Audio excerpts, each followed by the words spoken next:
The day was nearing its end as Elias trudged along the narrow, bustling streets of the city, his eyes barely keeping focus.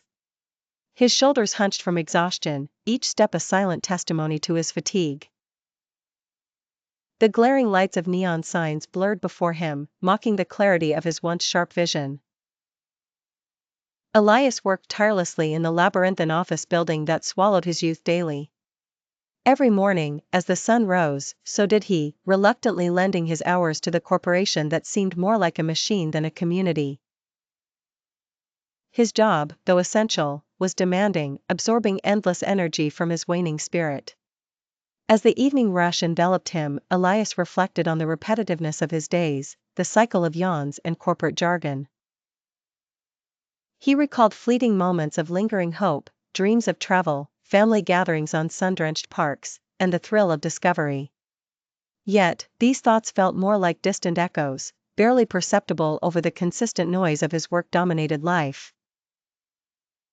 Reaching his modest apartment, he sighed heavily.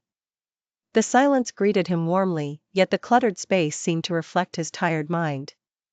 He dropped his briefcase by the door and sank into the couch, closing his eyes for what he hoped would be a brief respite.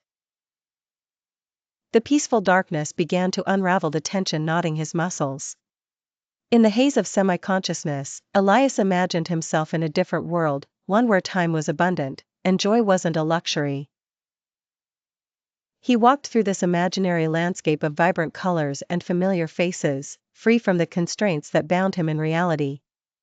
But the persistent rumble of a passing train pulled him back. Elias blinked, awakening to the dim glow of the street lamps filtering through the curtains. He resolved, then, to find a balance, a means to reclaim some fragments of his life that belonged solely to him. Perhaps tomorrow, during lunch, he'd plan a small trip, or even call an old friend. It wasn't too late to reintroduce vitality into his world. His road to revitalization would start with single steps, even if weary, just like today. With newfound determination, Elias stood up to prepare a modest dinner, readying himself for the next day's demands but carrying in his heart the decision to nurture the parts of life that brought true fulfillment.